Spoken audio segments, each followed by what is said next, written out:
Complete Health Dentistry, transforming your health for a lifetime. Good morning.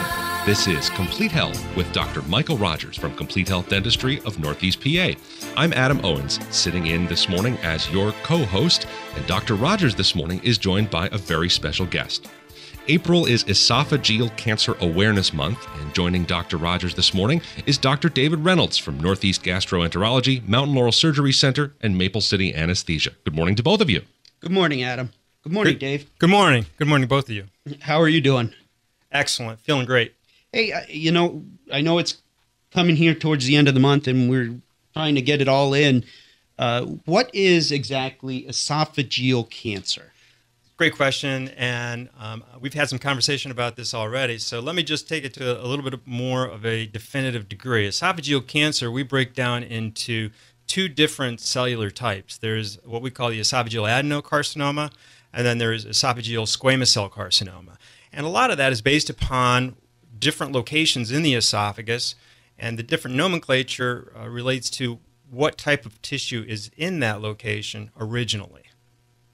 Are there different reasons for these cancers to show up in those areas, such as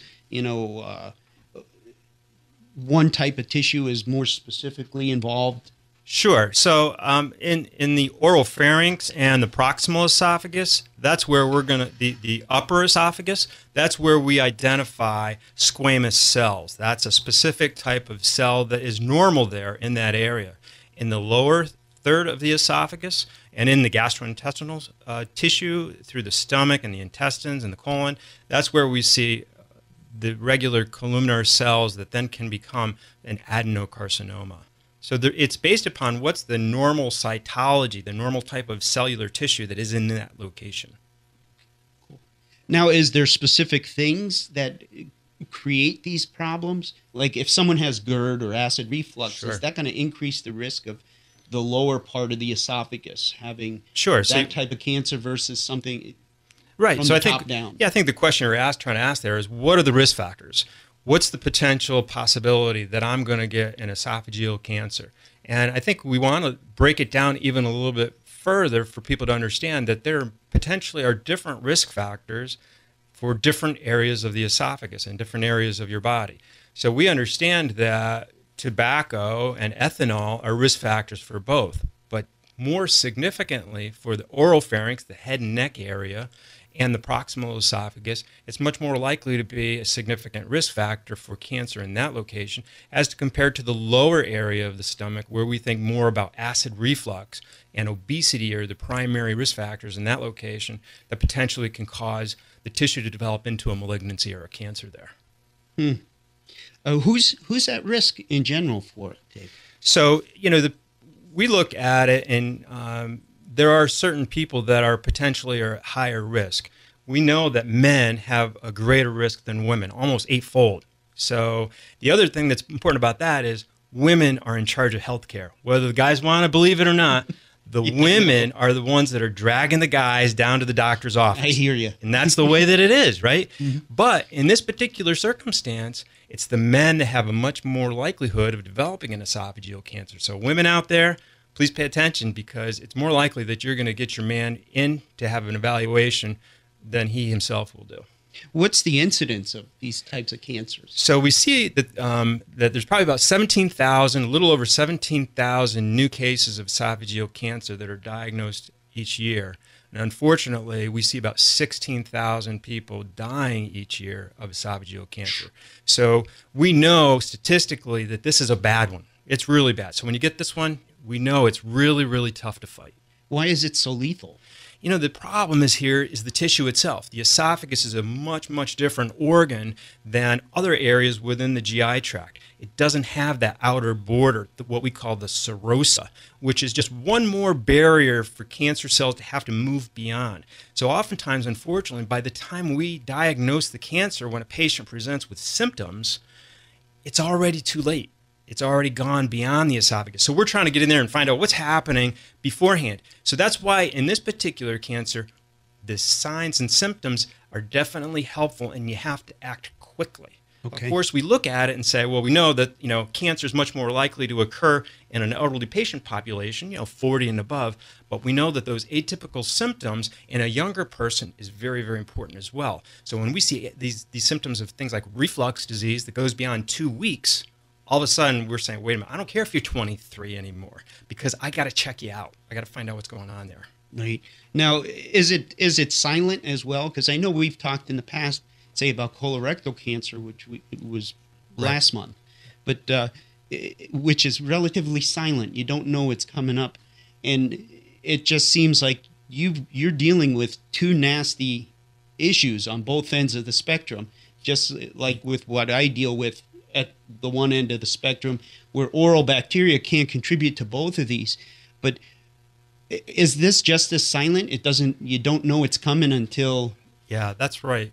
The critical symptom when someone has a cancer in the esophagus that brings them to the doctor is what we call dysphagia, which means I'm having trouble swallowing. I can't get the food or the liquid to go down as easily as it used to. So when a person develops dysphagia, it's too late. It's already spread beyond the tissue. So Wow. we got to catch them before that trouble of swallowing begins. And it's understanding what those risk factors are. Who's at risk? What person? This is your 35-year-old man that's got a pinch of skull in the back of his gum every single day of the week. I'm sure you've seen the damage that occurs, Exactly. and we see it in our office as well, a little bit further down the tract as to what kind of damage that does cause. So what are major contributing risk factors to this? So, That, like you said, if your wife looks at you and goes, you know what, get rid of that skull or the Right. chewing tobacco or stop drinking so much or smoking, can you just give us a sure. picture So, of what you right. would... The big risk factors that I look for is the person that's using some form of a tobacco on a regular basis, but it's not just that they're only using it on a regular basis, they're abusing it. It's just inherent. They got to have it all the time. There's just this frequency of a pattern. Not only them, it's the people that drink alcohol. And maybe they're drinking just a little bit too much alcohol. Not only too much, but they're hitting the hard stuff. The one beer a night, I'm not too much worried about that person. But what I'm worried about is the guy that's drinking a six-pack of beer, or the gentleman, quote unquote, that seems to come home and have a gin and tonic, or maybe a Manhattan every night. Oh, I'm going to have 2 tonight. And then he develops this sort of history of drinking maybe 2 Manhattans every night before he goes to bed. All of a sudden, I'm really piquing my interest. Now, you take that person, and not only is he drinking 2 Manhattans a night, but he happens to smoke a pack of cigarettes every day. I'm really getting super nervous about that patient. And if he happens to be obese and he's carrying 25 extra pounds, okay, this is the triple default. This is strike out. You're potentially a loser. So that's the person that you really want to aim at. Okay. Now, Dave, you just hit on another thing. It seems like all of these shows that I've been dealing with, especially with talking medical issues, it all comes back to alcohol, smoking, and obesity. A lot of these issues with, say, diabetes and heart disease and all of that, it all seems to play a part together. And as a physician, how do you counsel your patients in all of this and work through getting your patients to where they need to be? Yeah, that's tough. Yeah, that's really, really tough. So the first thing that I'll do is I sit down with the patient and say, listen, we have to have an intervention. First and foremost, we've got to address alcohol. I see that as the primary issue typically. Next, we're going to address tobacco. And in the midst of this, we're going to try to work on your weight, but we're going to leave that one for the end. Dr. Michael Rogers is speaking with Dr. David Reynolds from Northeast Gastroenterology, Mountain Laurel Surgery Center, and Maple City Anesthesia.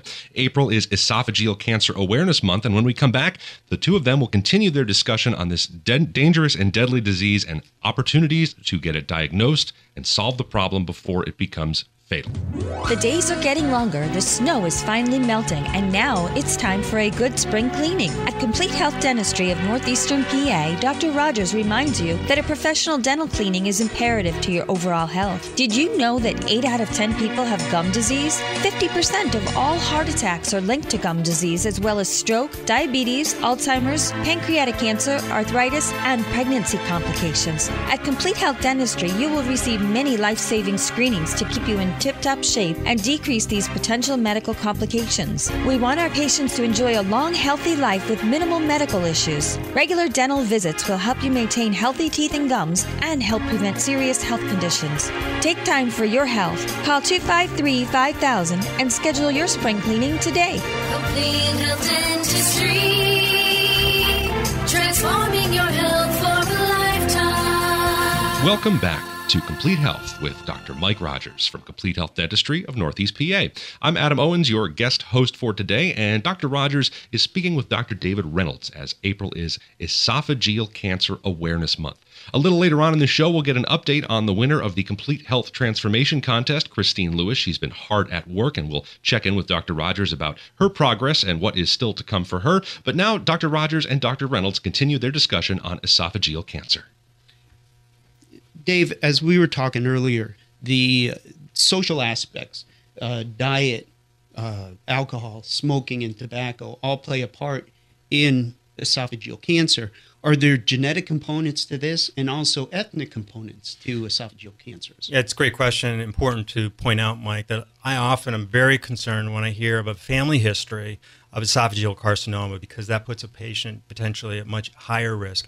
And also we understand that based upon ethnicity, that the white population has a much greater incidence than the black population of developing what we call EAC or esophageal adenocarcinoma, which is the lower segment of the esophagus, as versus to black population, which has a much greater incidence than the white population with what we call ESCC, or the squamous cell carcinoma, which is the oropharynx and the upper esophagus. Interesting. Is there a reason for the difference in that? A physiology thing? Is it? You know, I'm not really sure, but some interesting conversations that we've had, both of us, is about what is the bacteria actually doing, and what part does that play in gastrointestinal illnesses as well as the oropharynx. And I know you are the expert in that part, and have a great interest and strength of information about it. Let me pose the question back to you, Mike. What do you think potentially could be part of the problem here? Well, as we know, the bacteria in the mouth that significantly contribute to periodontal disease, which, people look at, it's just a little bleeding in my gums, or, my gums are puffy, or my teeth are starting to loosen. We know for a fact there's a lot of medical studies now are starting to come out with the relationship of periodontal disease, these bacteria that create it, Fusobacterium. I know some of my listeners who are more regular have heard me talk about Fusobacterium and all these other spirochetes and things like that. And they're predispose our blood system or our vascular system to open up through the endothelial or the lining of the arteries. And that can increase the problem tenfold and maybe not right now. We don't know if it truly causes it or is causal. Some things we do, heart attacks, strokes, diabetes, there's a causal relationship. These other things like we're talking about now, it may be along with. Right.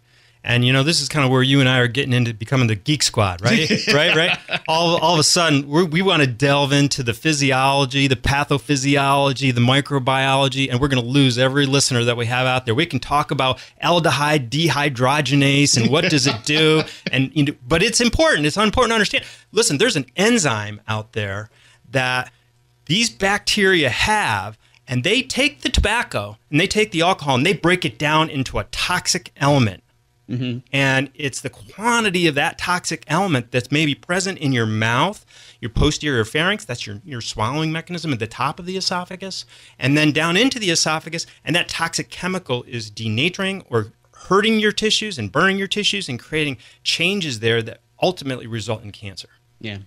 And likewise, just with any bacteria, we're feeding them constantly with carbohydrates that break down into simple sugars. We're feeding our systems with acidic drinks, sodas, things like that, which also just caked in sugars. So we're feeding these bacteria and we're proliferating them so that they can grow greater and greater. And now you toss in the alcohol effect, which is also a sugar to a certain extent that bacteria can certainly use. And just Gee, all this sugar, Mike, do you think that possibly is why the American population is becoming obese? Right? There's so much sugar in our diet, and there's an increase in obesity, and also there's an increase in all these carcinomas that are developing within the GI tract. Do you think there's any correlation? Yeah. I mean, come on. It's just, it's so evident, right? It's so evident that it's got to be there. I think we're just waiting for chemistry and science to catch up with what we already know. We know it's there. Correct. I agree with you 100%. Yep. Now, Dave, just to get back on track here so we don't lose everybody, how do you diagnose people with esophageal cancer? So I think the first thing that's the most important is that either the patient or their family members recognize that there's something wrong with this person. They get them in the right place. They either bring them to their dentist because they're having bad dental problems. They bring them to their primary care practitioner because they're having a lot of reflux disease and heartburn and indigestion. And then those people, those skilled, educated people, identify that there's an issue here, and they get them into the office of either what we call an ENT doctor, otolaryngologist, an ear, nose, throat guy, or you get them into the office of a gastroenterologist who's going to take care of that heartburn, acid reflux piece. So once they're in those two offices, then those physicians are doing further investigation with these patients. We're going to actually try to figure out how can we get a little bit more of an appearance or a look down into those tissues and take some samples. Can we get some biopsies? And these procedures are very easy, simple procedures that are typically 5 to 15 minutes long, and the patients are sedated. So they're nice and comfortably relaxed. They're asleep. They could care less about what's going on. They don't have to take any great big bowel prep. That's going to be a terrible experience. Literally, they're coming for a 15-minute procedure. They're going to be nice and well relaxed. They can go and just have breakfast afterwards. They just can't eat from midnight on before the procedure is completed. So that's really the initial diagnostic study. What is the treatment for this? Once you do, if you do find something that's of a concern for you, right? So once we identify through some of our biopsies and examinations underneath the microscope, when we look at the tissues, if we see there's an abnormality, we got to go one step further. We need to identify, did that abnormal tissue start moving beyond the esophagus? Has it moved into what we call the mediastinum, or the chest cavity? And we use certain studies like CAT scan or PET scan to give us images outside of the esophagus. So we'll do that first. That would be then our next study that we would utilize to try to incorporate more information into this. And then even there are some things that we can look for before cancer happens. Really? Oh, yeah, absolutely. So we might get a referral in from our primary care practitioner and said, this person just has that more reflux than they're supposed to. It doesn't necessarily mean I'm going to find cancer, but what I might find is something called Barrett's epithelium. Can you explain that a little further? All right, you ready to go back into the geek spot Yes, again? please. All right, here we go. So Barrett's epithelium is now that the lining of the esophagus is changing. It no longer has its normal appearance underneath the microscope. It's now trying to turn itself into intestinal lining, because we know our intestines are very capable of managing acid, but our esophagus, our swallowing tube, was not built to be able to manage acid. So the body is mutating, and mutation is a bad thing. That's the first step to the development of cancer in a tissue, is the mutation. If I eat something and I get like reflux or just upset stomach, do I have to worry about that on a regular basis, or is it? If it was a one-time event, it lasted only a week or two, and you took some Tums or Maalox or maybe an OTC, Prilosec, and it went away, no problem. If it's more than 2 weeks, we need to talk. Okay. Dr. Rogers and Dr. Reynolds will continue their discussion as April is Esophageal Cancer Awareness Month. Also, when we come back, we'll get an update on Christine Lewis. She's the winner of the Complete Health Transformation Contest. She's been working hard, and we'll get an update from Dr. Rogers on her progress. Every hour, someone in the U.S. is diagnosed with oral cancer. While it used to be most commonly found in the mouths of high-risk patients like smokers, chewing tobacco users, and heavy drinkers, we are now seeing a shift in the incidence of this frightening disease. Hi, I'm April from Complete Health Dentistry of Northeastern PA, here to let you know it is Oral Cancer Month. Women between the ages of 30 and 50 with no history of tobacco use are more frequently being diagnosed. If it's detected early, oral cancer has a 90% survival rate. At Complete Health Dentistry, Dr. Rogers uses Velscope technology to screen for this life-threatening disease. He feels so strongly about the benefits that he is offering it to all patients this month at no additional charge. Take time for your health. Call us today at 253-5000. Complete Health Dentistry, transforming your health for a lifetime. Welcome back to Complete Health with Dr. Mike Rogers. Due to listener requests, we're pleased to present this repeat discussion between Dr. Michael Rogers and Dr. David Reynolds in honor of Esophageal Cancer Awareness Month, which took place this past April. Thank you, Adam. Thanks for joining me, Dave. Dave, we were getting into what are the treatments for esophageal cancer? Sure. So a lot of it depends upon where we are in the disease illness process. So it might be a little bit different for you in your particular field when you're looking in the mouth and the posterior pharynx. For us, when we're looking in the esophagus, we're trying to identify patients that are at high risk. So those patients that have Barrett's esophagus, that abnormal tissue, can we find them, take samples, and identify not only do they have Barrett's, but do they have Barrett's esophagus that's gone awry? It's now peculiar. And in those patients, we can treat them with something called RFA, right? Mm-hmm. So radiofrequency ablation, okay? More terminology from the Geek Squad. So what does that mean? We can actually put a little balloon down in the esophagus, and we can put some radio frequency waves into that balloon, and it actually denudes the tissue. What? Denudes the tissue, which means we actually create a burn effect. And that tissue will slough off, new tissue will grow in, and bye-bye to the Barrett's. We don't do that to everybody with Barrett's because it can be painful. But we do it to the people that are with Barrett's that are extremely high risk. And what we've done is just help to prevent that patient from progressing into esophageal cancer. The patients that already have esophageal cancer, those patients potentially need chemotherapy, and it's usually going to be chemotherapy combined with radiation therapy. And if the lesion happens to be limited to the esophagus, we then incorporate surgery as well.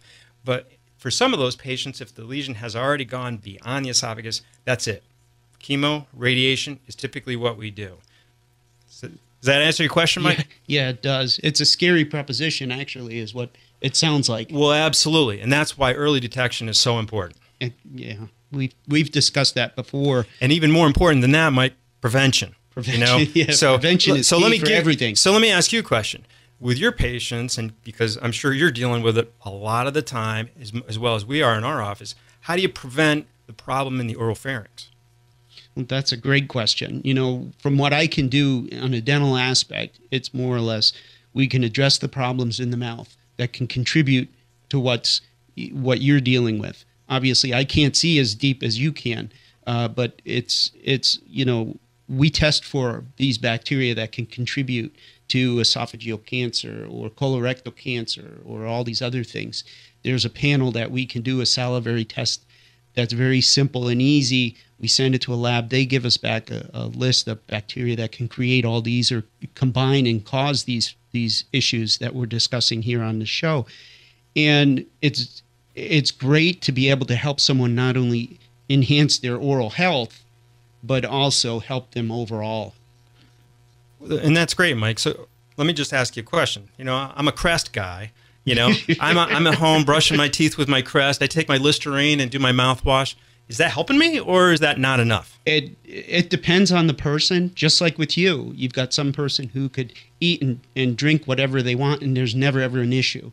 You've got other people who can do the same exact thing and have big problems. So once again, it depends on signs and symptoms and etiology and how your particular caregiver, in this case, you're asking me about a dentist. Does your dentist really concern him or herself with the overall health of your mouth and how it relates to the rest of your body? Or are they just concerned with, let's take care of the irritated gum, or let's just take care of the cavity itself? So it all depends on the focus of the dentist, you know, or the physician, the healthcare provider. And so that's really what it comes down to. And as we've talked here before, my goal is to partner with physicians such as yourself, great people that want to help their patients live a healthy, long, healthy life. And that's really what I'm trying to do here as well, is educate everybody out there so they can live a long, healthy life. Yeah, I think the both of us would definitely agree. The bottom line here is that prevention is what really makes a difference. And both you and I are working with the population at large to try to get them to quit smoking, which is not an easy task. Exactly. And or quit using tobacco. any source of tobacco. It doesn't matter how you're using that tobacco. Quit using that tobacco. Decrease your alcohol ingestion, decrease the intensity of the type of alcohol that you're drinking, and also weight loss, exercise, and eat the right types of foods. Awesome. Yes, exactly. Dave, one thing that we've talked about, or I've talked about, is these vaping things, these vaping systems, and you just rolled your eyes because I use the example that we're using these kids that are using these now as our test cases or our guinea pigs. And what's your take on that? So I find that vaping is really bad, and it's really picked up in the frequency of the children that are doing it. Young teenage children, they're thinking that this is safer than tobacco. I think it's really bad stuff, and I can't say enough about how bad I really think it's going to be ultimately for the population at large. Well, Dave, thanks for joining me. I'd love to get you back and talk more about all of this because we could really geek these people out. No doubt. But just to go more into detail, what you're seeing on your end of what you deal with and you got it, how we can work together. Thank you, Dave. Sounds great. Dr. Rogers is speaking with Dr. David Reynolds from Northeast Gastroenterology, Mountain Laurel Surgery Center, and Maple City Anesthesia on the web at gastrohonesdale.com. Good. And now let's get an update on Christine Lewis, our Complete Health Transformation winner.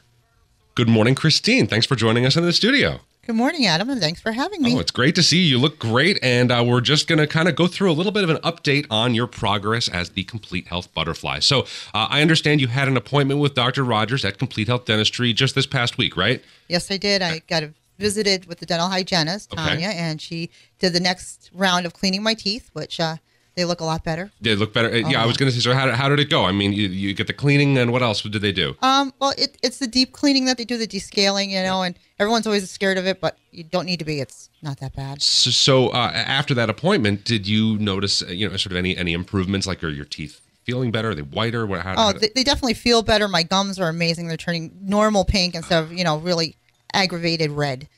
It's better. It's a much better, healthier color for them. Now, definitely. Dr. Rogers has set you up with some home care to do yourself at home. Is that right? Yes. How's that been going? Is that challenging to keep up with, or are you doing a pretty good job? I'm doing a pretty good job. It's a habit just like everything else. You just got to do it every day. So explain to me what the home care is a little bit. Well, the normal brushing and flossing, but there's also a hydro floss that they gave me, which is kind of like a really souped up water pick. Ah. And they have special medicated medicine that's in it that you put around your gums, just like they do at the dentist. And like you said, it's just a habit. And once you kind of stick with it long enough, it sticks with you a little bit, yeah? Oh, most definitely. Okay, good. And now, so after sort of all the experiences you've had sort of in the dental side of this thing with the descaling and the home care, have you noticed a difference in the overall health of your mouth? Oh, definitely. It just feels better in general.